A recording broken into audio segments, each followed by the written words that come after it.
지난주 말씀 제목 기억나십니까?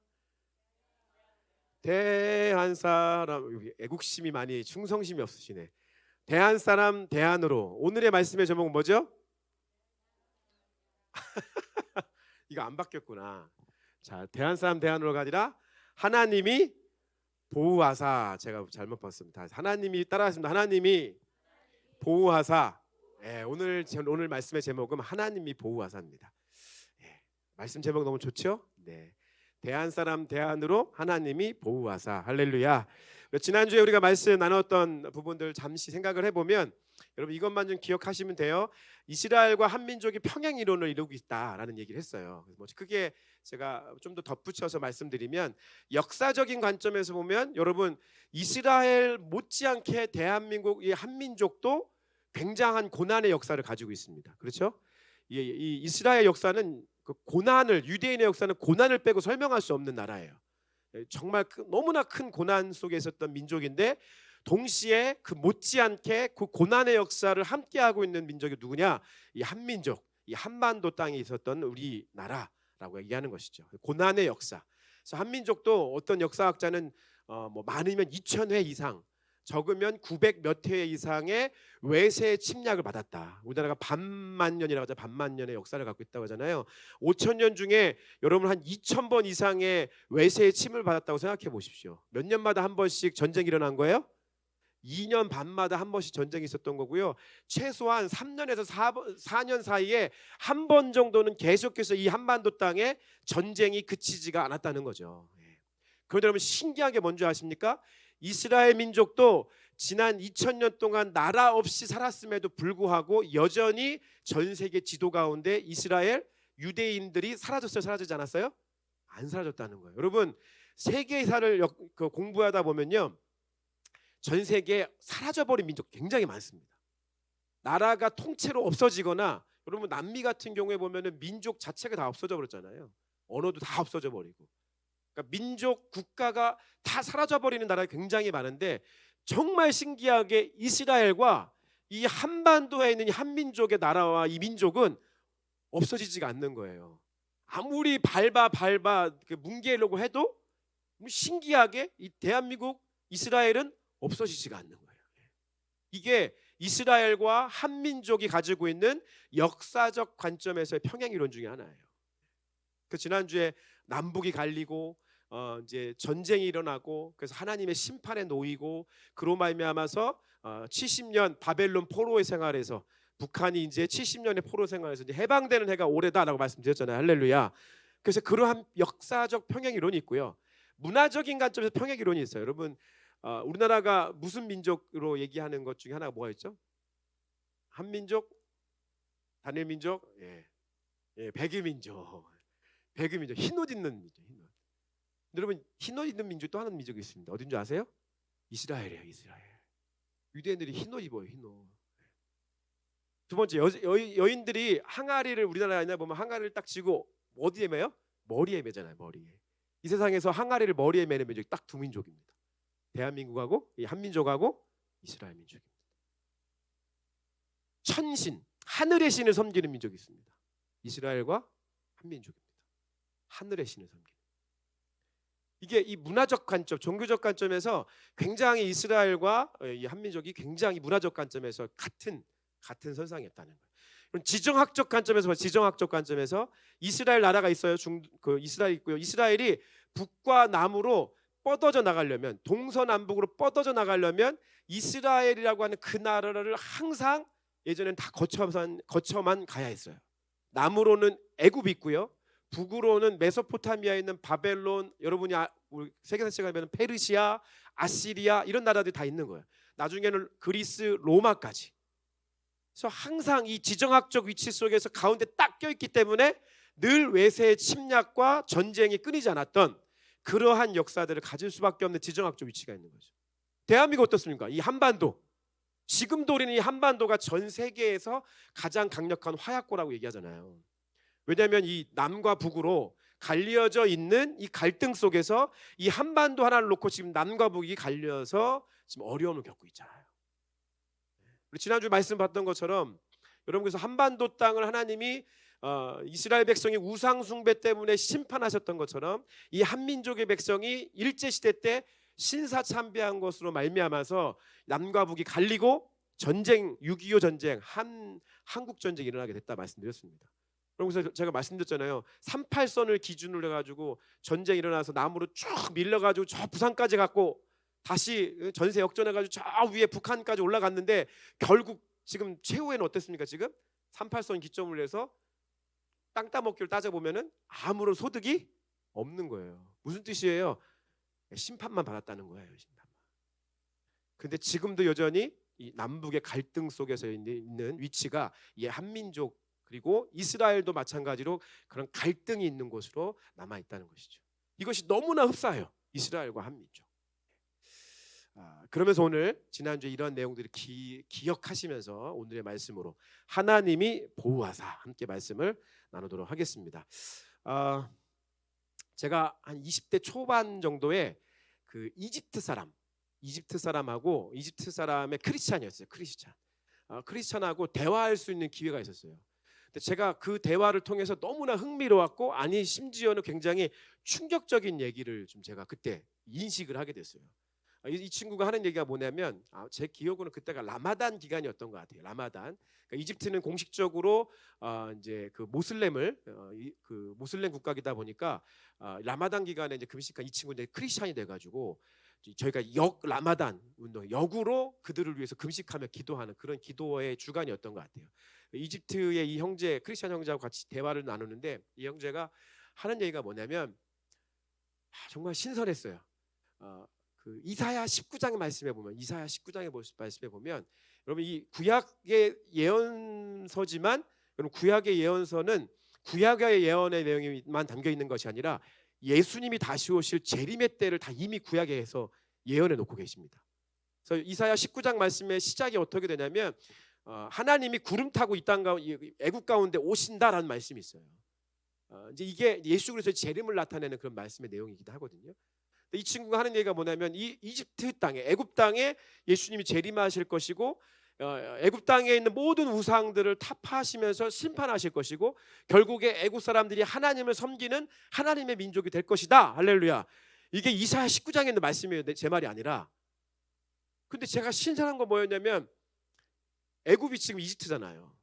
애굽이 그 외래어로 말하면 이집트인데 이집트 사람이 자기 나라와 자기 나라의 민족에 대한 예언의 말씀이 성경 말씀에 기록되어 있어서 그거를 믿고 자기가 살아간다라고 하는 그 고백이 저는 너무나 충격적이었어요. 상상해 보세요. 우리 한민족, 지금 한민족 얘기하잖아요. 여러분 지금 성경에 우리가 가지고 있는 성경 말씀에 대한민국에 대해 쓰여 있다고 생각을 해보세요.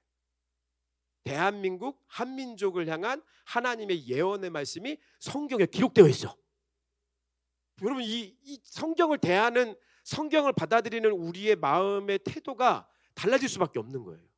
이집트 사람은 지금 이 구약 성경이 수천 년이 된 이 성경의 말씀을 붙잡고 그러니까 먼 나라 이웃 나라 이야기가 아니라 자기 민족과 자기 나라에 대한 이 마지막 끝날 엔드타임에 대한 하나님의 예언의 말씀을 붙잡고 그 신앙으로 살아가고 있다는 거예요.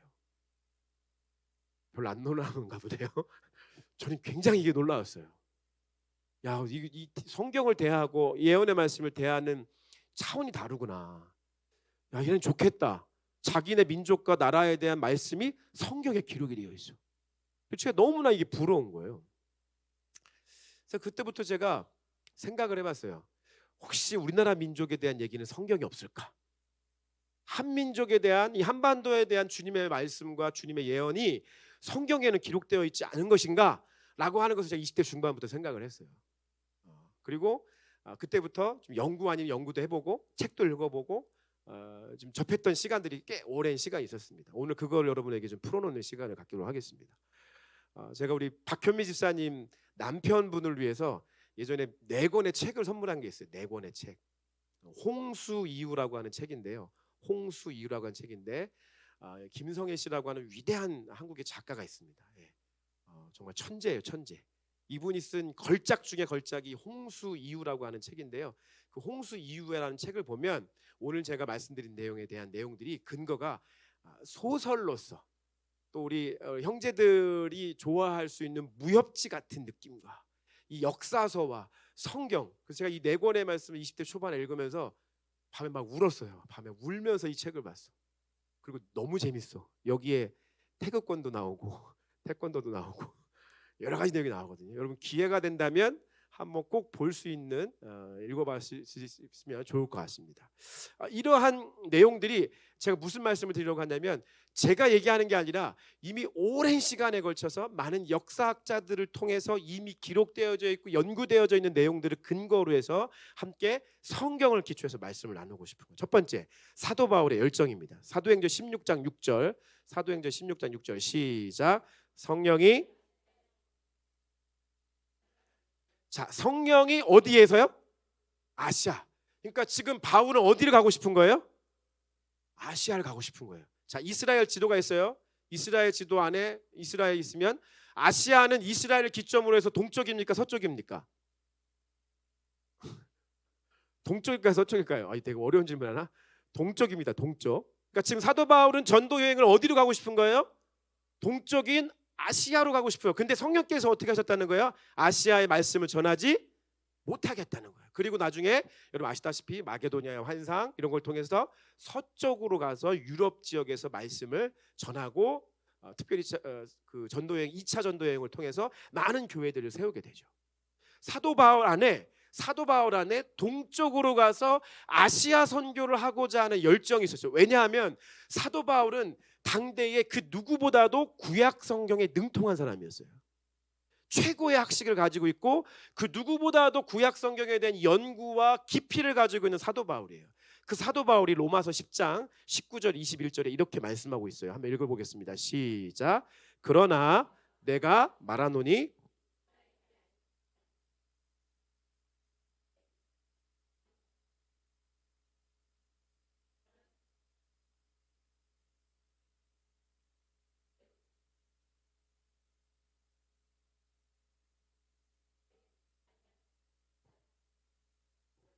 이스라엘에 대하여 이르되 순종하지 아니하고 거슬러 말하는 백성에게 내가 종일 내 손을 벌렸노라 하였느니라. 아멘.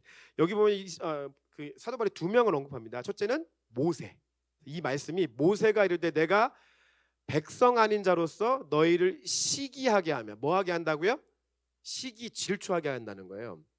그리고 미련한 백성으로서 너희를 노엽게 하리라. 자, 이게 무슨 이 문맥의 로마서 10장의 문맥의 말씀 어떤 말씀이냐면 이스라엘이 복음으로 하나님 앞에 회복되는 말씀을 나누는 거예요.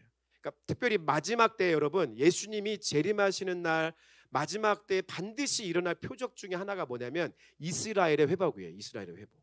근데 로마서 말씀, 특별히 로마서 10장의 말씀에서 사도 바울은 로마서 말씀을 통해서 이스라엘의 회복에 대한 말씀을 나누고 있어요. 이스라엘이 회복이 될 텐데 이스라엘이 회복되어지는 시점에 어떠한 일이 일어날 거냐면 모세 때, 신명기 말씀이거든요. 모세가 신명기 말씀을 통해서 예언했던 말씀을 가지고 와서 이것을 적용하는 거예요. 그게 뭐냐? 이스라엘 백성, 유대인들이 제일 싫어하는 민족이 누군지 아십니까? 자기 민족 외에 다 싫어해요. 모든 이방인들을 다 싫어해요. 말씀 없는 민족, 하나님 모르는 민족, 저것들은 지옥의 땔감뿐이야 라고 생각하는 게 이스라엘이 다른 민족들을 생각하는 그들의 관점이에요. 근데 하나님께서 이스라엘을 회복시킬 때 일으키시고자 하시는 거, 일으킬 방법이 뭐냐면 유대인들이 그렇게 싫어하는 백성이 아닌 자로서 너희를 시기하게 하며, 하나님의 백성이 아닌 사람 누구예요? 이때 당시에 이방인들이죠. 그들을 통해서 이스라엘이 시기 질투나게 하고, 미련한 백성으로서 누구예요? 이방인을 얘기하는 거예요. 그 이방인으로 말미암아 이스라엘을 노엽게 하리라 라고 말하는 거예요. 그리고 이사야에 대한 예언의 말씀을 가져오는 거예요. 그리고 이사야는 담대하여 내가 나를 찾지 아니한 자들, 누굽니까? 이방인이죠. 그들을 통해서 찾은 바 되고 내게 묻지 아니하는 자들, 이방인을 얘기합니다. 그들에게서 하나님께서 복음으로 이스라엘을 회복시키고 깨우시겠다라고 하는 구약의 말씀을 지금 사도 바울이 로마서 말씀을 통해서 예언하고 있는 거예요. 다시 말해서 지금 사도 바울의 관점은 뭐냐면 이방인을 통해서 지금 사도 바울이 전도하러 다니면 다닐수록 유대인들이 복음을 잘 들어요, 안 들어요? 안 듣고 있어요. 그래서 뭐라고 하냐면 야, 너네 이제 복음 안 듣고 있지? 이제 이방인에게로 간다. 그 이방인이 구원받고 이방인의 충만한 숫자가 돌아오게 되면 이 유대인들이 깨어나서 하나님을 알고 하나님을 섬기는 온전하게 해서 알게 되는 민족이 될 것이다. 그때가 바로 주님의 재림의 완성의 때다라는 것을 말씀하고 있는 거예요. 그 근거로 모세와 이사야 말씀을 가지고 예를 들어서 말씀하고 있는 것이죠. 사도 바울은 이걸 아는 거예요. 신명기와 이사야 말씀을 가지고 마지막 때에 이스라엘을 깨울칠 민족이 있는데 그 민족이 이제 밑에서 보게 되지만 어디서 올 거냐면 동쪽에서 오는 거예요. 동쪽이면은 아시아잖아요. 그 사도 바울이 지금 전도 여행 다닐 때 어디를 빨리 가고 싶은 거예요? 지금 아시아를 가고 싶은 거예요. 왜? 아시아에 가서 아시아 민족이 그쪽에 있는 동쪽에 있는 민족이 구원을 받아가지고 그들이 이스라엘을 시기나게 하고 질투나게 해야만 이스라엘의 회복이 오기 때문에 그런 거예요. 이해되세요? 이제 이게 사도 바울의 열정이었습니다. 자, 그러면 이 사도 바울이 생각하고 있는 그 이방인 중에 한 민족이 누구인가라고 하는 질문을 가질 수 있는 거예요. 누가 이스라엘을 깨울 주님께서 준비해 놓으신 마지막 때에 사용하실 한 민족이 되는가에 대한 질문을 가지고 말씀을 보는 거예요. 2번 따라합시다. 아리랑 민족. 제가 무엇을 얘기할지 창세기 9장 24절 27절 말씀 보도록 하겠습니다. 시작. 노아가 술이 깨어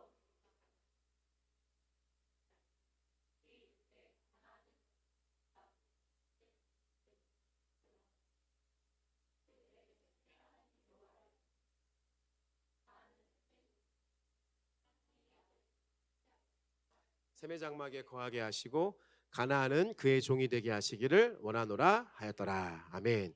창세기 9장에 노아 홍수 시대 이후에 세 아들이 나오죠. 셈과 함과 야벳입니다. 셈, 함, 야벳. 셈은 아시아인 황인종이 되는 황인종의 조상이 되고요. 함은 흑인종의 조상이 됩니다. 야벳은 백인종의 조상이 됩니다. 우리가 이 창세기 9장에 있는 말씀, 이제 이 9장 24절 이전에 있었던 말씀은 노아가 포도주에 취하여 그냥 벌거벗겨져 있는 상황이 있을 때 그 함이 와서 둘째 아들 함이 와서 그걸 보고 돌아가서 알리고 셈과 야벳이 와서 아버지를 덮고 그러고 나서 이어지는 말씀이에요. 이때 이 노아가 예언적으로 그 세 아들을 축복하면서 이어지는 말씀들이에요. 그 첫 번째가 함의 잘못을 가지고 25절에 가나안은 저주를 받아라고 말씀하세요. 가나안. 야, 여러분, 함은 어느 민족의 조상이에요? 흑인종이죠. 흑인종의 조상이. 만약에 노아 할아버지가 함은 저주를 받아 그의 형제들의 종이 되기를 원하노라라고 얘기했다고 한다면 이걸 가지고 왜곡해서 그 해석하는 사람 중에 하나가 이 야벳 백인종들이 나중에 그래서 이 말씀 때문에 흑인들이 백인들의 노예가 됐다라고 얘기하는 거예요. 근데 여러분 그것은 맞는 얘기가 아닙니다. 분명하게 성경은 뭐라고 얘기하고 있어요? 가나안은 저죠. 가나안. 여기서 이 가나안은 누구를 얘기하냐면 가나안 족속을 얘기하는 거예요. 7족속, 가나안의 7족속을 이후에 이스라엘 백성들을 통해서 가나안 땅을 정복하게 하시고 그 가나안에 있는 모든 족속들을 주님께서 정복하게 하시죠. 그렇기 때문에 이 가나안이에요. 제가 뭐 더 말씀은 여기까지만 드리겠습니다. 가나안이라는 사실을 기억하셔야 돼요. 함이 아니라 가나안입니다. 성경은 명확하게 함이 아니라 가나안이라고 얘기하고 있고요. 그것은 흑인종이 아니라 가나안 땅에 있었던 가나안의 7족속을 이야기하는 것입니다. 이어져서 셈의 하나님 여호와를 찬송하리로다. 할렐루야. 이것이 위대한 고백인데 셈, 여러분 셈과 함과 야벳 중에 누가 큰 아들이에요? 셈이라고 알고 있지만 사실은 야벳이 큰 아들입니다. 순서를 따지면 야벳, 함, 셈이 맞아요. 야벳, 함, 셈이 맞는데 자 밑에 있는 창세기 10장 21절부터 31절 제가 줄여놨거든요. 21절부터 읽어보겠습니다. 시작. 셈은 에벨 온 자손의 조상이요 야벳의 형이라 그에게도 자녀가 출생하였으니. 여러분 사실 이 말씀만 보면 셈이 형 같은데 사실 셈은 형이 아니라 이게 원어적으로 제대로 따져서 보면 사실 여기서는 야벳의 형이 아니라 야벳이 형이라가 맞아요. 그래서 영어 성경을 여러분 가서 보시면 따라 보시면 정확하게 그렇게 되어 있어요. 한국 성경이 오역된 거예요. 오역. 다시 말해서 야벳, 함, 셈인데 지금 이것이 바뀌었죠. 셈, 함, 야벳으로 바뀌었어요. 그러면 성경은요, 구속사적 관점, 구원의 관점, 하나님의 은혜의 관점을 따라 흘러가요. 그래서 첫째 아들, 둘째 아들, 셋째 아들이 명확한다 할지라도 하나님의 선택이 셋째 아들이면 셋째 아들을 장자로 놓는 거예요. 야곱과 에서 중에 누가 형이에요? 에서죠. 그런데 하나님의 구원과 은혜는 어디로 흘러가고 있어요? 야곱으로 흘러가요. 그래서 야곱이 장자가 되는 거예요. 야곱. 그래서 셈이 장자가 되는 사건을 오늘 설교 시간 말씀을 다 드릴 수 없지만 여러분 기억하셔야 될 게 뭐냐면 부모님께 효도하셔야 돼요. 셈이 셈 될 수 있었던 이유는 뭐냐면 노아가 술 취해서 엎어졌을 때 그 아버지의 허물을 덮은 사람이 누구냐면 그것을 주도한 사람이 누구냐면 셈이었어요. 셈. 그로 말미암아서 셈과 야벳 둘 다 복을 받았지만 특별히 그것을 주도했던 셈에게 하나님께서 더블 포션 2배의 축복을 주시는 거예요. 좌우에 계신 분 인사하겠습니다. 부모님에게 잘합시다. 시작. 한 번 더 하겠습니다. 부모님께 순종하십시오. 부모님 사랑하세요. 네. 부모님이 부족해 보여도 연약해 보여도 잘못하더라도 노아 아버지의 허물을 그들이 와서 아버지의 허물을 덮어줬을 때 하나님의 복이 임하는 거예요. 할렐루야. 여러분 이거를 놓치고 사시면 안 됩니다. 그것을 주도했던 셈에게 축복의 장자권이 흘러가는 거예요. 참 재밌는 것은 25절 보겠습니다. 25절 시작. 에벨은 다시 에벨부터 시작. 에벨은 두 아들을 낳고 하나의 이름은 벨렉이라 하였으니 그때의 세상이 나뉘었으며 벨렉의 아우의 이름은 욕단이며. 자, 셈의 가문에 대한 이야기가 나오는 거예요. 셈으로부터 에벨까지는 4대 후예요. 4대 후. 4대 후. 4대가 지나서 에벨이 이르게 되는데 지금 성경의 말씀을 자세히 살펴보면 하나님의 축복의 관점이 어디로 흘러가고 있냐면 셈에서 바로 뛰어넘어서 어디로 가냐면 에벨로 가요. 에벨. 그래서 에벨에게 하나님께서 복을 주시는 거예요. 그리고 그 에벨이 낳은 두 아들, 첫 번째 아들이 뭐예요? 벨렉. 두 번째 아들의 이름은 욕단이에요. 벨렉과 욕단을 통해서 하나님의 구원의 그 흐름들이 흘러가고 있는 거예요. 구원이. 첫 번째 하나님의 선택 에벨을 통한 그의 첫 번째 아들 벨렉이 나왔습니다. 이 벨렉 때 어떤 사건이 있었다고 얘기하고 있죠 지금? 세상이 나뉘었다. 나중에 여러분 바벨탑 사건이 이 벨렉 때 있었던 거예요. 바벨탑 사건이.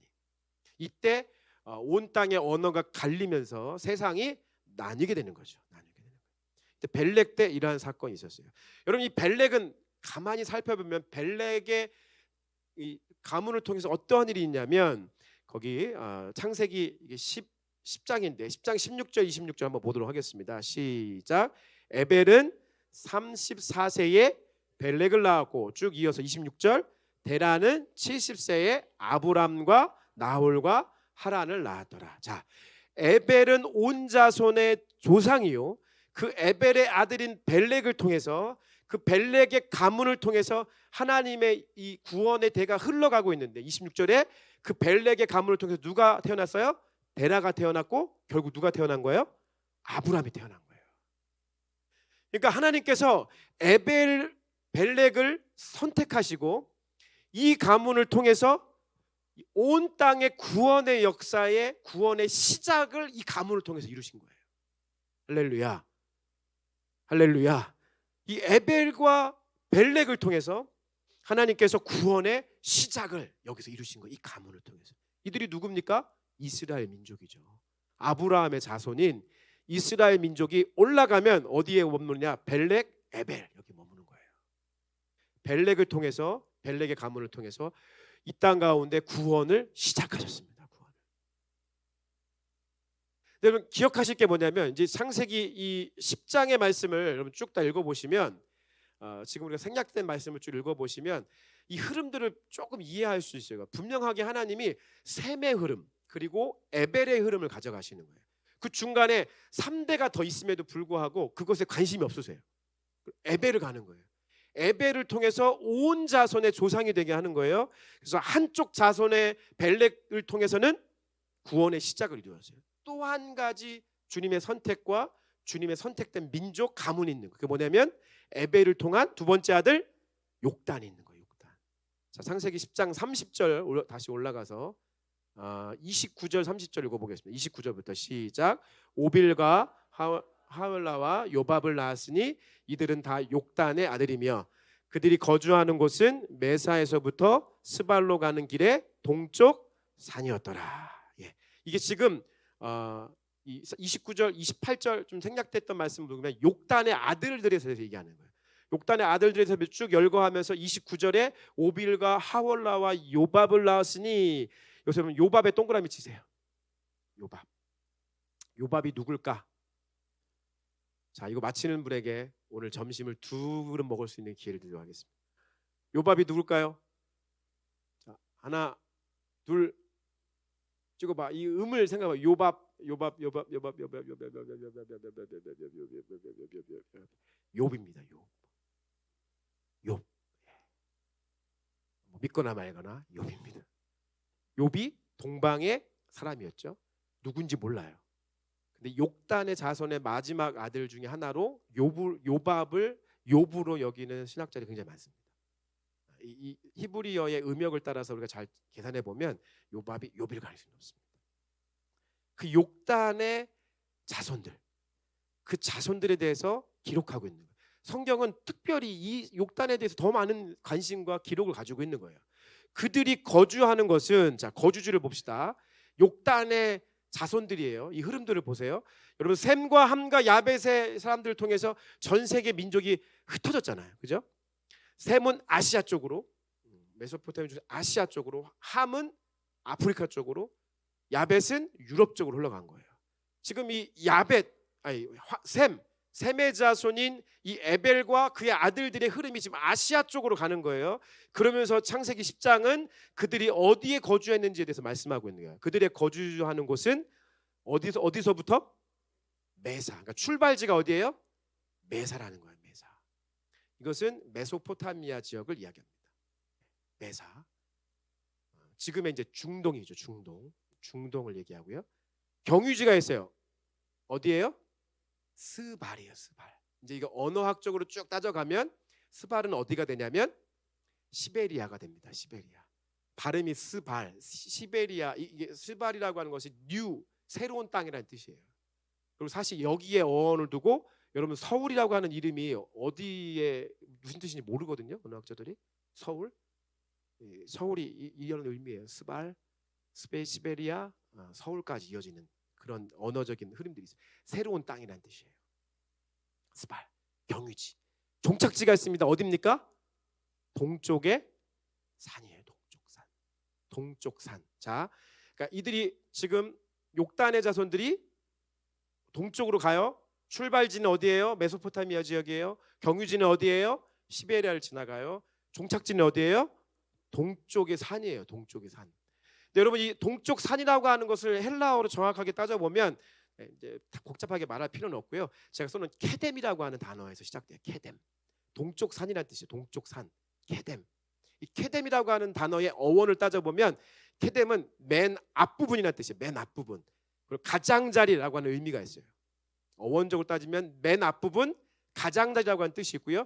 지리적인 의미에서 케뎀이라고 하는 단어는 어떻게 시작되냐면 따라하겠습니다. 태양이 떠오르는 해변 지역. 태양이 떠오르는 해변 지역을 얘기하고요.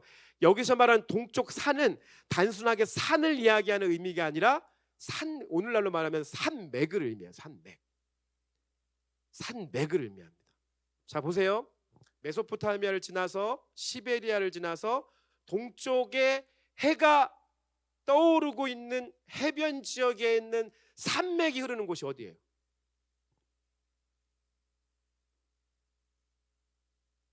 지금 비웃으시는 거예요 지금? 어디예요 지금 이게? 여러분의 추측에 맡기겠어요 이게? 이게 성경에 나와 있는 말씀을 해석해 놓은 거예요.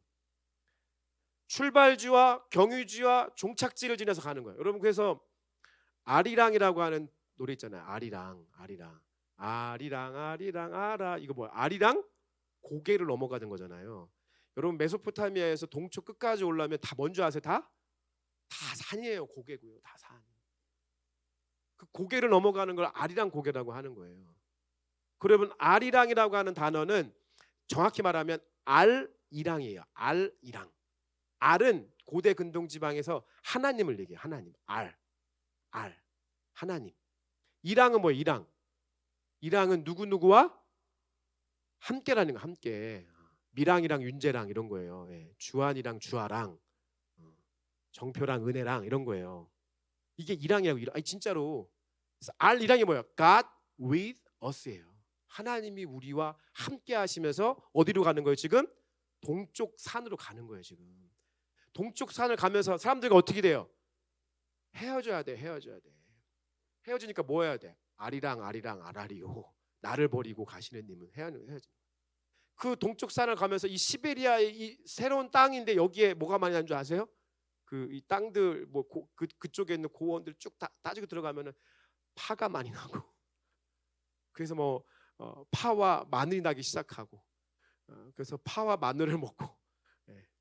이런 과정이 있어요. 그 홍수 이후라고 하는 책 그거 무협지라든가 소설 같은 거 좋아하시면 보시면 진짜 재밌어요. 예. 정말 걸작 중에 걸작. 제가 읽어봤던 소설 중에서 아주 재밌는 정말 너무 좋은 책이에요. 거기에 지금 제가 말씀드린 내용들이 다 담겨져 있습니다. 그러면서 이제 호랑이를 애완동물로 키우던 민족이 이제 저 밑으로 오다가 인도로 내려가고 이제 곰을 애완동물로 키우던 민족이 저 끝까지 와서 마늘 먹고 뭐 먹고 해서 이제 이렇게 되었다 이런 얘기입니다. 근데 생각해 보세요. 지금 이게 누구네 가족 얘기죠 지금? 셈의 가족 중에서도 에벨의 둘째 아들인 욕단이잖아요. 단 뭐예요? 단. 우리가 누구네 조상이에요 지금? 우리 조상님 누구야? 단군의 조상이잖아. 우리 단군의 자손이잖아. 우리가 욕단 단군의 자손이잖아요. 단군의 자손. 여러분들이 지금 계속 저를 비웃기 시작하는데 봅시다. 제가 그 말이 속 들어가게 해줄 테니까 뒷장 넘겨보세요. 뒷장. 여러분 대천덕 신부님 아세요? 대천덕 신부님? 대천덕 신부님은 신부님에서 천주교가 아니라 성공회 신부님. 성공회는 개신교예요. 영국의 개신교고 대천덕 신부님은 특별히 대천덕 신부님의 할아버지가 누구냐면 여러분 무디라고 들어봤어요? 무디 목사님, 부흥사 무디 목사님과 함께 파트너를 이루었던 그 할아버지가 그분이에요. 그래서 한국 사랑하기를 얼마나 사랑하는지 몰라 이 가문이. 그 무디 바이블 스쿨 있거든요. 시카고에 이제 거기 설립자세요. 그리고 무디 부흥사와 함께 미국의 3차 대각성 운동을 주도했던 분이시고 이 3차 대각성 운동을 통해서 언더우드 아펜젤러가 한국 땅에 온 거예요.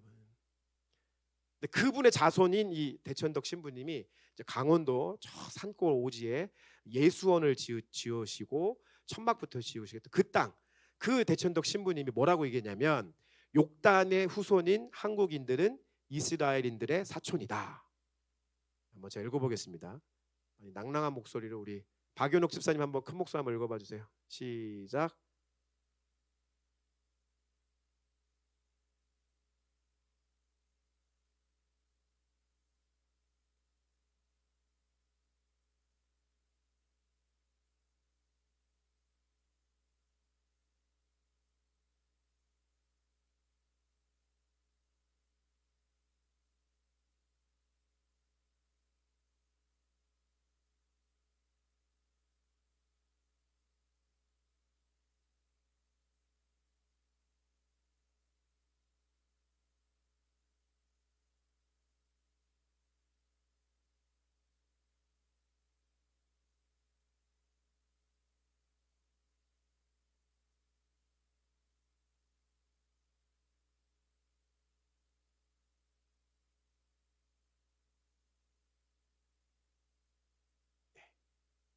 이게 이미 사실 대천덕 신부님뿐 아니라 우리가 잘 알고 있는 종교개혁가 중에 하는 존 칼빙도 이러한 비슷한 한국 민족 말고 이 벨렉에 대한 얘기를 나누면서 이러한 뉘앙스들을 가지는 이야기들을 이미 많이 하고 있습니다.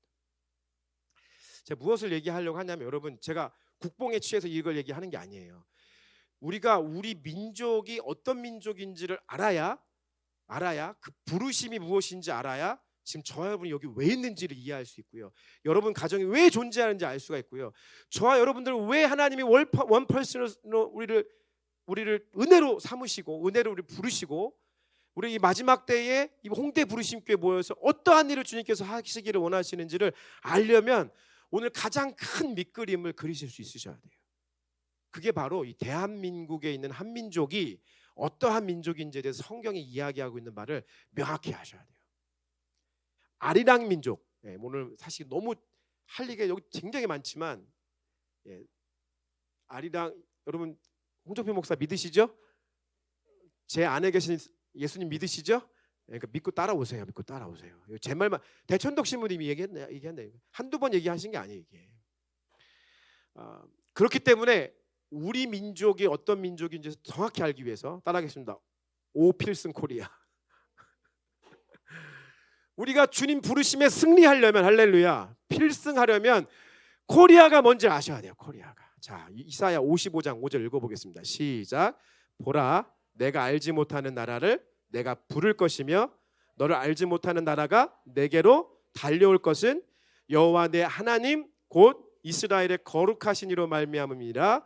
이는 그가 너를 영화롭게 하였느니라. 아멘. 여기 이사야 말씀에 보면 아까 로마서 말씀에 사도 바울이 이사야 선지자를 인용했잖아요. 그 말씀이에요. 보라 강조하는 거예요. 야, 봐봐 이거.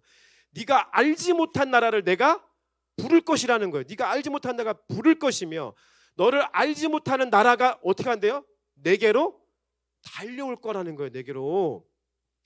여호와 내 하나님 곧 이스라엘의 거룩하신 이로 말미암음이라.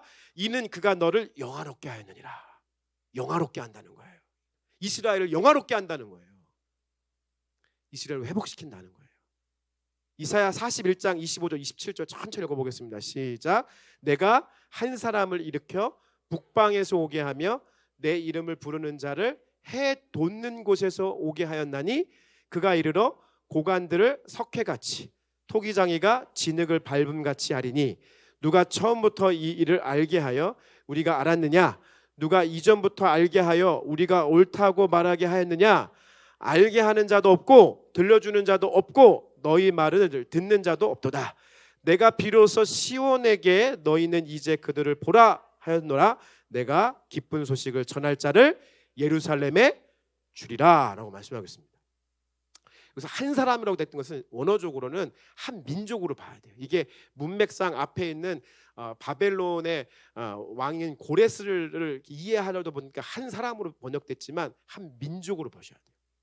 자, 이 두 가지 이사야 55장 41장의 말씀을 해석해 보면 여기서 말하는 그 나라는 성경적으로 보면 단수예요. 단수. 한 민족, 한 나라, 단수를 얘기해요. 근데 달려온다라고 하는 단어는 우리나라는 이런 의미가 없지만 히브리어에는 동사에도 단수와 복수가 있어요. 달려온다라고 하는 한 나라가 한 민족이 달려오는데 그것은 단수인데 달려온다라고 하는 단어는 복수예요. 복수. 그러니까 나라들이 달려오는 게 아니라 그 나라에 있는 민족의 사람들이 달려오는 것이죠. 그래서 그 나라 백성들이 온다라고 뜻할 수 있는 거예요. 그 나라 백성들이 온다. 이유는 뭐예요? 너희를 영화롭게 하기 위해서, 복음을 전해주기 위해서, 이스라엘의 회복을 위해서 한 민족, 한 나라의 백성들이 달려온다는 거예요. 그래서 재밌는 건 뭐냐면 여기서 부른다 하잖아요. 하나님이 내가 부를 것이며 주님께서 부른다는 거예요. 그 민족을 부른다는 거예요. 그 부른다라고 하는 단어는 히브리어로 카라라고 해요. 카라. 여러분 히브리어는 이 자음이 없어요. 그래서 이제 이 붙이기에 따라서 발음이 달라지거든요. 근데 이 카라라고 하는 단어, 그 걸그룹 카라 말고 카라라고 하는 단어가 부르다라고 하는 동사예요. 근데 이것을 동사를 명사형으로 부르는 자로 그 단어를 명사화시키면 발음이 어떻게 되냐면 코레가 됩니다. 코레. 카라에서 코레가 됩니다. 그리고 여기에서 하나님을 여기 그 히브리 알파벳에서 해 해라는 얘기 있어요. 해라고 하는 것, 하나님을 뜻하는 해를 이 카라의 명사형인 코레에다가 뒤에다가 붙일 수 있고 앞에다 붙일 수 있는데 뒤에다 붙이게 되면 어떠한 발음이 되냐면 코레아가 됩니다. 코레아. 코레아가 어디죠? 코레아가 대한민국이에요. 여러분. 지금 코레아. 여러분 코리아가 고려 시대 때 고려를 했다고 생각하시는 바인데 여러분 그 오해고 착각입니다. 여러분 지금 이미 제 말이 아니라 여러분들이 KBS나 이런 데서 이미 올려놓은 그 다큐멘터리를 보면 신라 시대가 삼국시대의 신라 특히 나라들은 이미 신라 시대 유물 중에 지금 우리나라 역사계를 발칵 뒤집혀진 것 중에 하나가 뭐냐면 유물이 뭐가 나오냐면 로마의 유리병들이 나와요. 한두 전품도 아니고 어마어마하게 많은 로마가 유리로 되게 유명하거든요.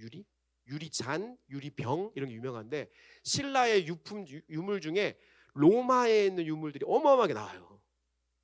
무슨 뜻이에요? 고려 시대 때 이것이 활발하게 무역이 이루어졌던 게 아니라 이미 고대 시대에 이 무역 항로를 통해서 이미 한반도는 저 끝에 있는 로마하고도 교역을 하고 있었다는 거예요. 이미 오래전부터예요. 특별히 이 이사야 말씀에 하나님이 부르는 자라고 하는 단어의 의미 어떻게 되냐면 코레아라는 거예요. 코레아. 할렐루야. 그래서 이제 이 강의를 하시는 이제 목사 선교사님이 이걸 가지고 유대인한테 얘기한대요. 하나씩 풀어서 말씀 하나씩 풀어서 쭉쭉쭉 풀어서 얘기해서 결국 하나님이 부르는 자는 코레아 얘기하면 그 사람들 히브리어를 너무 잘 알잖아요. 할 말이 없다. 그냥 멈춰 서 있는데 그냥 멍하니 서 있던데요. 코레아. 이스라엘에게 달려와서 그들을 영화롭게 하는 하나님을 알지 못하는 이방의 한 민족이 있는데 하나님이 부르는 민족이 있는데 그게 누구냐? 코레아라는 거예요. 그래서 역사적으로 이스라엘과 이 대한민국이 하나의 평행 인론을 이룬 것 중에 하나가 1948년 5월 15일에 이스라엘이 비로소 2000년 만에 나라가 다시 재건되었어요. 2000년 만에 1948년 5월 15일에 재건됐어요. 여러분 대한민국의 남한이 재헌국회가 세워져서 남한의 국가 정부 수립이 언제인 줄 아십니까? 1948년 5월 31일이에요. 북한은 1948년 9월 9일이에요. 이게 이스라엘의 건국과 대한민국의 건국이 굉장히 한 맥을 통하는 것들이 있다는 거예요. 자, 이것을 사단의 관점에서 한번 볼게요. 사단의 관점에서. 여러분 마지막 때 예수님께서 이 땅에 다시 오시는 그때가 이스라엘의 회복이고요. 이스라엘의 회복을 위해서 하나님께서 한 민족을 저 동쪽에서부터 오게 하시는데 준비되어 놓은 한 민족이 있어요. 이들은 이스라엘을 회복하고 깨우는 역할을 해요. 지금 사단의 입장에서 이스라엘이 더 중요해요. 이것을 이스라엘을 깨우는 자가 더 중요해요. 현재로서 깨우는 자가 너무 중요한 거예요. 이스라엘을 깨우는 자가 사단의 입장에서는 너무나 두려운 존재예요. 동방에서 동쪽 산 욕단의 자손으로 거하고 있는 그 민족이 이사야의 말씀에 사실 또 예레미야 말씀에 그들이 동쪽에서부터 올라와서 북쪽이죠. 북쪽도 있으니까 동북쪽에부터 와서 이들이 깨운다라는 거예요. 그래서 그들을 사단은 감추기 위해서 지난 수천 년의 시간 동안에 한민족의 역사 가운데 그 고난과 핍박과 고통의 어려움의 역사들이 끊임없이 이 땅 가운데 이루어지고 있었던 것이죠. 이것을 이 동방에서 오는 한민족이 저처럼 한반도에 있는 우리 민족이다라고 말고 자기네 민족이라고 주장하는 사람도 있어요. 누군지 아세요? 필리핀이 자기 나라 민족이라는. 필리핀도 여러분 다 찾아보면 다 자기들이 이거는 근거로 삼고 필리핀의 어느 한 부족에 가면 히브리어 언어가 그대로 남아 있대요. 그래서 얘네들 국뽕에 취해가지고 그 민족이 필리핀이다. 제가 몇 번 싸웠어요. 아니다, 한국이다. 제가 근거를 막 대고 서로 싸웠는데 우리는 그리스도 안에서 하나가 돼야 되잖아요. 서로 용납하고 화해하고 용서하고 우리 함께 그 길을 가자. 할렐루야. 그래서 필리핀하고 같이 가야 되는 거야. 그래서 가야 되는 거예요. 여러분 동쪽의 기준이 동쪽의 이 위도를 쫙 찍는 정동쪽의 기준이 어딘 줄 아세요? 해가 가장 먼저 뜨는 곳 정동쪽으로 전 세계에서 인정하는 나라가 어딘 줄 아세요? 뭐라고? 대한민국? 뉴질랜드예요. 뉴질랜드. 그러니까 뉴질랜드를 기점으로 위쪽에 있는 것은 다 북쪽이에요. 그러니까 필리핀이 자기도 뉴질랜드 기점으로 봤을 때 북쪽이기 때문에 동북쪽에 있는 나라 필리핀 자기들이 그 나라다라고 얘기하는 거예요.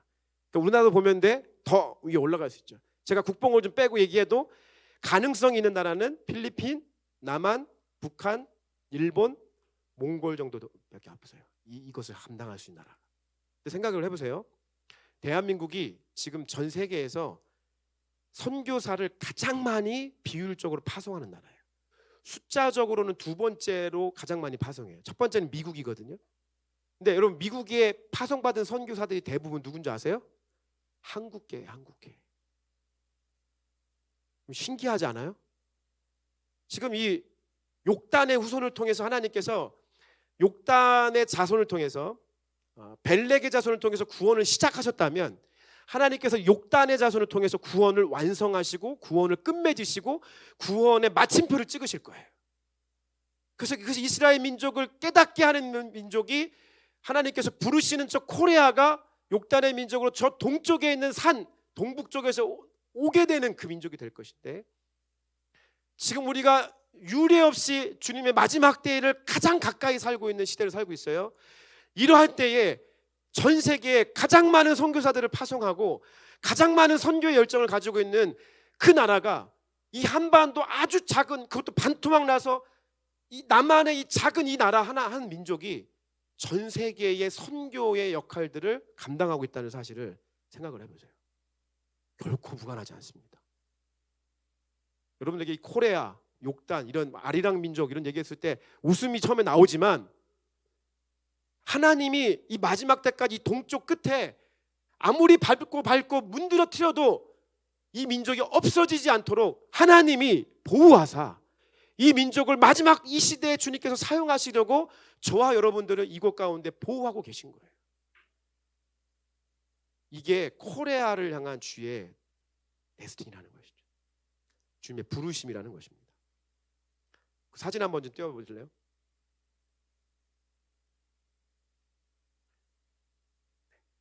제가 계속해서 말씀드리는 것 중에 하나 아시안 하이웨이예요. 아시안 하이웨이. 지금 일본과 연결돼서 부산에서 아시안 하이웨이의 1번 국도가 파란색이에요. 초록색이 6번 국도예요. 이걸 타고 쭉 올라가요. 다음. 자, 이거 고속도로 가시다 보면 이거 보실 수 있어요. 운전하시다 보면 아시안 하이웨이가 일본, 한국, 중국, 인도, 터키까지 가는 거예요. 넘겨보실래요? 네. 빨간색이 일본 국도예요. 일본 국도 타고 가시면 저렇게 올라가서 중국 거쳐서 밑에 동남아시아를 거쳐서 인도를 거쳐서 마지막에 저까지 가는 거예요. 유럽까지 가는 거예요. 6번 국도 타고 가시려면 아까 봤던 그 초록색 타시고 올라가서 러시아를 거쳐가지고 시베리아 거쳐서 저까지 가는 거예요. 자, 일본에서 우리가 사도 바울의 열정을 대해서 함께 얘기했어요. 사도 바울의 열정. 사도 바울이 어디 가서 복음 전하기 원했죠? 아시아, 동쪽에 가서. 왜? 지금 동쪽에서 와가지고 이 사람들은 이스라엘을 깨우쳐야 돼요. 근데 그때 당시만 해도 사도 바울 시대만 해도 지구가 둥글다고 생각해서 안 했어요. 지구가 둥글다고 생각 안 했다고요. 동쪽에서 복음이 오려면 지금 지구가 둥글어야 되는데 지구가 둥글한데 지금 사도 바울은 평평하다고 생각해. 그러니까 서쪽으로 가면 동쪽에서 그 민족이 올 거라는 생각을 못 하는 거예요. 사도 바울은. 그죠? 그러니까 자꾸 아시아로 가고 싶은 거예요. 아시아가 동쪽에 가서 깨우려고. 근데 성령님은 지구가 둥글하다는 걸 알아요, 몰라요? 알아요, 몰라요? 성령님은 지구가 동그랗다는 거 알아요. 그러니까 어디로 가야 돼요, 지금?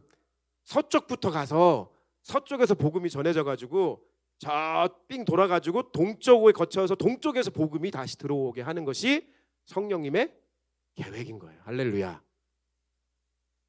그래서 주님께서 성령께서 아시아에 가는 것을 막으시고 먼저 서쪽으로 가게 하신 거예요. 왜? 복음이 계속 서쪽으로 가다 보니까 자, 한국을 중심으로 여러분 미국이 동쪽에 있어요, 서쪽에 있어요? 어렵나? 한국을 기준으로 봤을 때 미국이 동쪽에 있어요, 서쪽에 있어요? 이걸 찍어야 돼? 동쪽에 있잖아요, 동쪽에. 근데 왜 우리는 미국을 서양 놈이라고 하지? 동양 놈이라고 안 하고? 이스라엘을 기준으로 해서 서쪽으로 돌아서 미국을 거쳐서 오기 때문에 서양 놈이라고 얘기하는 거예요. 서쪽이니까. 근데 그렇게 돌아가야 될 때만 해야만 이스라엘 기준으로 했을 때 동쪽에서 복음이 오게 되는 거예요. 이게 되는 거예요, 이게. 제가 생각해 보는 거예요. 지난 화요일 날 오늘 일본어 찬양도 하고 열심히 했는데 은혜를 많이 받았어요. 우리 같이 WWP 하는데 회개도 많이 하고 함께 찬양하고 예배드리는 우리 목회자분들이라든가 그 교회 청년들, 전도사님들 막 은혜 받아서 같이 막 손들고 찬양하고 너무 좋은 시간들이었어요. 그리고 내년 8월 12일, 8월 12, 13, 14, 15 3박 4일 정도를 도쿄에서 우리가 함께 일본에 있는 이 교회들과 함께 연합해서 예배드리고 청소년, 청년들 함께 모여서 예배하고 우리 어른들 함께 모여서 나누고 이런 시간들을 이제 가지려고 제가 이제 화요일 날 일본에 가서 일본 선교에 대한 컨퍼런스 함께 참여하면서 이런 얘기들을 많이 나눌 거예요. 여러분 일본 하면 가깝고도 먼 나라잖아요, 사실. 그죠? 너무 정서적으로 안 와요. 혹시 여러분 책 중에 읽어보셨을 거라는 기대는 안 합니다만 총균세라고 하는 책 읽어보셨습니까? 총균세, 그 유명한 책 있잖아요. 총균세를 쓴 그 다이아몬드 교수님이 계세요. 그 다이아몬드 교수님, 제가 말하는 게 아니라 제 말이 아닙니다. 차이나는 클라스인가? 차이나는 클라스라고 그 JTBC에서 하는 프로 있어요. 거기에 그분 출연했어요. 그래서 같이 얘기를 나눴어요. 근데 그분이 하는 얘기가 뭐냐면, 그분의 연구 결과가 뭐냐면 한국 사람과 일본 사람은 민족적으로 같다. 동일 민족 DNA를 가지고 있다. 동일 민족. 근데 맨날 이렇게 치고받고 싸워요. 싸우는 이유가 뭔지 아세요? 가족이라서 그래. 가족끼리 제일 많이 싸우잖아. 박진숙 집사님하고 박현미 집사님. 남한과 북한이 왜 싸워요? 형제니까 싸우는 거예요. 집에서 형제들끼리 제일 많이 싸우잖아. 제일 많이. 형제들끼리 제일 많이 싸우는 법이에요. 가족이니까. 자, 오늘 제가 국뽕에 취해서 한 게 아니라 성경을 근거로 해서 말씀드렸습니다. 동방에서 주님께서 마지막 때에 구원의 완성과 구원의 끝 마침표를 찍기 위해서 한 민족, 하나님이 부르시는 민족, 복습해 볼까요? 그 말의 의미 뭐라고요? 하나님이 부르시는 고레야. 우리는 아리랑 민족. 동방에 주님께서 하나님이 보호하사 지켜놓으신 민족. 사단의 입장에서는 이스라엘의 회복을 하게 만드는 이 민족이 제일 싫은 거예요, 지금. 근데 생각해 보세요. 한 민족은 지금 단순하게 여기에 있는 사람만 한 민족이 아니라 일본에도 지금 한 민족이고요, 남한도 한 민족이고요, 북한도 한 민족이고요, 연변도 한 민족이고요, 몽고에 있는 그쪽에 있는 한 민족이에요. 그 맨날 싸우는 거야. 그래서 가정도 맨날 싸우는 거예요. 그래서 사단이 얘네가 연합하여서 하나님 나라의 이 마지막 과업을 이루게 되면 주님의 때가 완성이 되기 때문에, 구원이 완성되기 때문에 이걸 못하게 막아야 되는 거예요. 이 아시안 하이웨이가 지나가지 못하게 만들어야 되는 거예요. 그래서 남과 북을 분단시키는 거예요. 일본과 있는 한국이, 이 민족이 갈등하고 싸우게 만드는 거예요. 왜냐하면 가장 이 마지막 때 중요한 키펄슨이기 때문에 그래요. 그래서 가정이 무너지게 하는 거예요. 민족이 무너지게 하는 거예요. 그래서 우리 교회에서 가정교회 세우기 하는 거예요. 가정이 계속해서 끊임없이 갈등하게 해요. 부모님이 자녀 포기하게 하고 자녀가 부모님 포기하게 만들어요. 그래서 말라기 4장 5절 6절 말씀이 그렇게 계속해서 중요하다고 말씀드리는 이유는 뭐냐면, 이것이 마지막 때에 회복되어야 될 이 땅의 하나님 나라의 백성들이 이루어야 될 과업인 거예요. 제가 아무리 앞으로 보고 뒤로 보고 옆으로 돌려봐도 한민족이, 특히 남한에 있는 홍대 부르심교회가 할 수 있는 건 이거밖에 없어. 단기 선교하는 거야. 단기 선교. 우리 교회 부르셔갖고 단기 선교가 우리 신나잖아요. 할렐루야. 여름에, 겨울에 갈 거 생각하면 신나고 여름에 갈 거 생각하면 신나시죠. 할렐루야. 아멘이 높네. 할렐루야. 단기 선교 신나면. 근데 사실 냉정하게 얘기하면 남한의 교회들은 장기 선교하기가 어려워요. 이제 이제 사실 어떻게 보면 장기 선교사로서의 명맥이 거의 끊어졌다고 생각해도 저는 과언이 아니라고 생각해요. 우리 여기 청년들 보세요. 여기 20대 애들. 여러분 얘네들이 가서 지금 저 오지에 가서 선교할 수 있겠습니까? 얘네들? 소영이는 할 수 있을 것 같아. 소영이는 막 진짜 가서 막 이거 뭐 잠깐도 핸드폰 못 놓고 핸드폰 게임 못 놓는 얘들이 어디 가서 장기 선교사 하겠습니까? 저는 가능성 없다고 생각해요. 냉정하게 우리 교회 청년들만 봐도 저는 가능성 없다고 생각해요. 장기 선교사로서 대한민국의 명맥은 아예 끊어지진 않았겠지만 거의 사라졌다고 저는 개인적으로 판단합니다. 근데 대한민국에게 남한에 있는 교회가 할 수 있는 강력한 DNA 유전자를 다시 새롭게 얻었어요. 그게 뭔지 아세요? 단기 선교예요. 단기 선교. 목사님 이제 그렇다면 우리는 뭘 해야 돼요? 단기 선교 열심히 해야 돼. 더 체계적이어야 되고 더 강력한 팀이 돼야 돼. 홀리베어 공이 하나가 더 붙어있더만. 100만 원인 줄 알았더니 공이 하나 더 붙어있어. 내가 커피 살라고 그랬는데 저거 공이 하나 더 붙어있어가지고 차마 내 입으로 말할 수 없는 액수가 거기 딱 걸려있어. 나 처음에 진짜 아무 생각 안 하고 축하해 하고 이제 이번 주에 커피 하나 또 사면 되겠네. 이번 주에 내가 사야지 이 생각했는데 이틀 후인가 다시 그 사진을 다시 딱 봤는데 공이 하나 더 붙어있는 거예요. 공이 하나 더 붙어있어. 오늘은 스타벅스가 될 줄 믿습니다. 민재랑 같이 하든지 뭐 나랑 같이 하든지 그건 네가 알아서 할 일이고 너의 실력에 맡기겠다 내가. 공이 하나가 더 붙어있더라고. 하여튼 대단해. 우리는 그래서 이제 이를 데리고 가서 한류 문화를 가지고 할렐루야. 우리가 코리안 이 한류 문화를 가지고 가서 펼쳐놓으면요 단기간 들어가서 확 터치고 나오는 거예요. 그러면 필리핀 사람들이 장기 선교사로 제가 제 눈에 봤을 때 가장 적합한 민족이 되었습니다. 제가 보는 관점이에요. 필리핀 이제 다음 주에 헥터 오거든요. 헥터를 기점으로 해서 이제 많이 올 거예요. 그래서 원래 훈련시켜가지고 걔네는 생각 못 하고 있지만 걔네를 다시 장기 선교사로 보내야 돼요. 걔네를 장기 선교사로 보내고 우리는 걔네가 가 있는 곳에 어떻게 가면 돼요? 단기 선교를 가면 돼요. 어디 있어? 지도 어디 있어? 지도 펼쳐놔. 저 봐보세요. 저 밑에 여러분 지금 뭐 저기 어려운 데 많잖아. 저기 나는 뉴델리 이런 데 가고 싶지도 않아. 나 예전에 뭐 가 살고 싶지 않아. 지금 뭐 사실 뭐 베이징 가 살라도 살고 싶지 않고 뭐 다 그래요. 저 동남아시아의 섬 막 이런데 막 얼마나 많습니까? 이게 다 뚫려 있어. 우리는 뭐 타고 가면 돼요? 홍대 부르심께 버스 타고 가면 돼요. 할렐루야. 홍대 부르심께 버스 누가 사고? 야, 너 1,000만 원짜리 한 10번만 더 하면 100번 나가게 해야 되나? 100번. 그 버스 하나 사가지고 누가 운전해갖고 다 같이 홍대 부르심께 버스 타고 우리 이거 타고 가면 돼요. 어디 있는 곳에 헥터 가 있는 곳에 가면 돼요. 가서 거기서 단기 선교해주면 돼. 가서 코리안 페스티벌 어른들 떡볶이 만들어주고 김치 담아주고 우리 애들 가서 홀리베어 노래하고 막 그러다가 마지막에 예수님 전하고 가다 보면 어디 가는 거예요? 마지막에 예루살렘까지 가는 거예요. 이게 하나님께서 마지막 때에 홍대 부르심 교회를 이곳에 세우신 목적이 바로 여기 있는 것입니다. 하나님이 이 마지막 때에 한민족을 정말 이 한반도 땅에 사라지지 않게 보호하신 이유가 여기 있는 겁니다. 뭐 이루 말할 수 없는 내용들이 너무 많습니다. 그 증거들이 자꾸 넘칩니다. 여러분 믿으시길 축복합니다. 우리는 이 사역들을 감당하기 위해서 당장 우리가 해야 될 것은 뭐냐면 첫 번째, 선교를 위한 기도를 하셔야 됩니다. 우리 이제 세계 선교의 마지막 마침표를 찍어야 되는 민족인데 그러한 교회인데 북한을 위해서 기도하셔야죠. 할렐루야. 일본 교회와 연합하셔야죠. 가서 복음 전하고 함께 나누고 예배 드리셔야죠. 중국 생각하셔야죠. 우리는 그렇게 먼저 우리의 골방에서 기도하기 시작하셔요. 두 번째, 여러분의 가정이 교회 되기 위해서 하나 되기 위해서 노력하셔야 돼요. 가정이 교회 되셔야 돼요. 가정에서 예배 드리시고 부모님이 자녀들을 축복하시고 3대가 함께 나갈 수 있도록, 아니 4대 5대 오래오래 사셔가지고 함께 나아갈 수 있는 그 길이 되셔야 돼요. 가정이 교회 되셔야 돼요. 가장의 영성이 살아 있으셔야 돼요.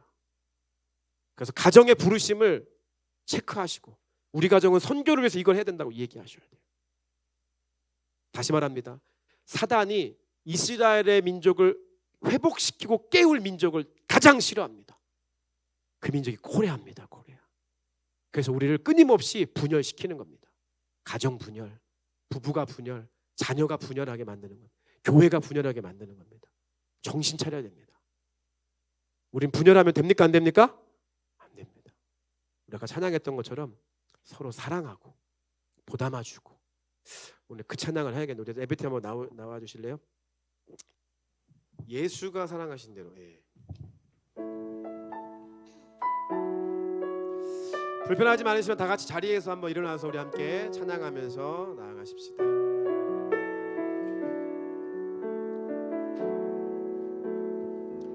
예수가 사랑하신 대로, 예수가 사랑하신 대로 우리도 서로로 사랑하자. 주의 사랑 안에서 가지가 될 때에만 수많은 열매를 맺네. 예수가 사랑하신 대로, 예수가 사랑하신 대로 우리 서로 사랑하며 축복하며 우리도 서로 사랑하자. 자기의 친구를 위해 목숨을 버릴 때만 위대한 사랑은 없네. 서로 붙들어주고 서로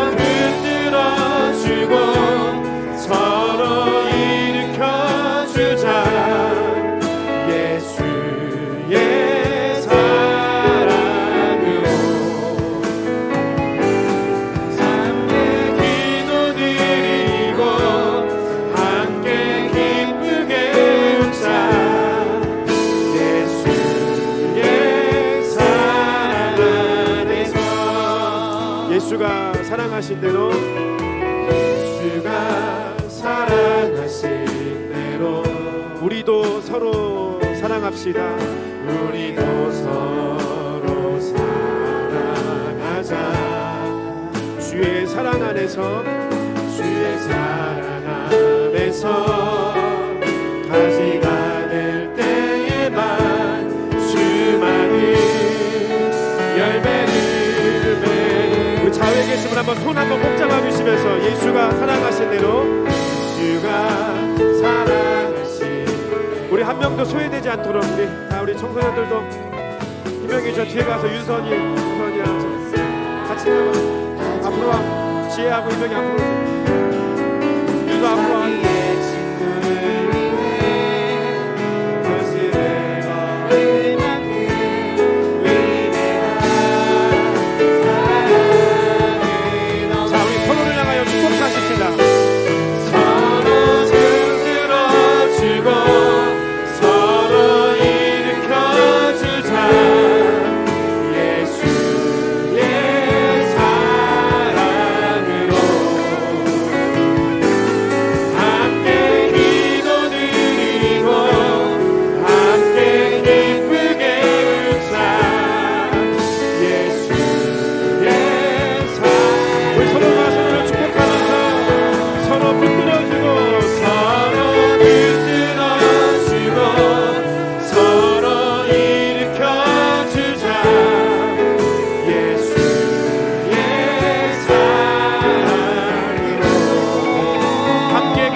예수의 사랑 안에서, 예수의 사랑 안에서. 아멘. 여러분, 예수님의 마지막 중보기도의 내용을 지난주에 우리가 함께 화목한 말씀나무로 함께 말씀을 심었었습니다. 예수님께서 마지막 때 구원의 완성을 놓고 기도하신 기도인데요, 그 기도가 어떤 기도냐면, 아버지여, 아버지께서 내 안에, 내가 아버지 안에 있는 것 같이 그들도 다 하나가 되어 우리 안에 있게 하사 세상으로 아버지께서 나를 보내신 것을 믿게 하옵소서. 내게 주신 영광을 내가 그들에게 주었사오니 이는 우리가 하나가 된 것 같이 그들도 하나가 되게 하려 함이니이다. 주님의 마지막 때의 마지막 중보기도, 우리를 향한 주의 마지막 계획, 그것을 완성할 수 있는 유일한 길이 무엇이냐? 너희가 하나가 되는 것이라고 주님 말씀하는 거예요. 거꾸로 얘기하면 사단은 우리가 하나가 되지 못하도록 끊임없이 우리를 방해해요. 여러분의 감정을 흔들어 놓기도 하고요, 여러분이 불만과 불편한 마음들을 갖게 하기도 하고요, 누구를 향한 원망과 시기와 질투의 마음을 갖기도 하게 합니다.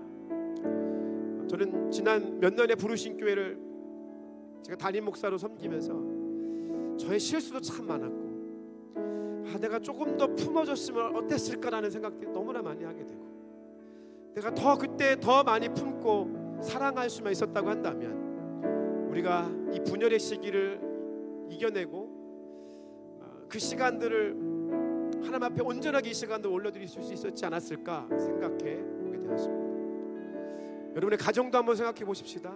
가정이 분열되는 것, 가정이 왜 자꾸 무너질까요? 이게 중요한 가정이면 가정일수록 아마 그렇게 될 가능성이 많이 있다고 생각합니다. 사랑하는 형제자매 여러분, 주님의 마지막 데스티니가, 주의 마지막 컬링 부르심이 한반도에 있습니다. 이 한민족에게 있습니다. 이것을 이루려면 무엇을 해야 되냐고요? 골방에서 기도해야 되고 다 해야 되지만 가장 중요한 것이 뭐냐면, 우리가 하나 될 때, 교회가 하나 될 때, 가정이 하나 될 때, 이 한 민족 안에 있는 모든 교회들이 그리스도 예수 안에서 하나가 될 때 비로소 이 마지막 이 복음의 이 구원의 마침표를 온전하게 찍을 수 있는 것입니다. 우리는 하나가 되기 위해서 우리의 모든 것을 소진할 수 있으셔야 됩니다. 우리의 모든 것을 내려놓을 수도 있어야 됩니다. 함께 기도하십시오. 하나님, 내 안에 분열의 마음, 시기의 질투의 마음, 무관심의 마음으로 일관했던 것, 다른 사람들에게 다가오는 것을 무시하거나 거부했던 마음들, 우리가 하나 되지 못하게 방해하는 그 어떠한 것들이라도 그것이 하나님 앞에 불의한 것으로 여기고, 하나님 이제 분열이 아니라 사랑으로 하나 되겠습니다. 사랑으로 용서하겠습니다. 사랑으로 하나 되겠습니다. 그렇게 주님 앞에 고백하며 나가서 함께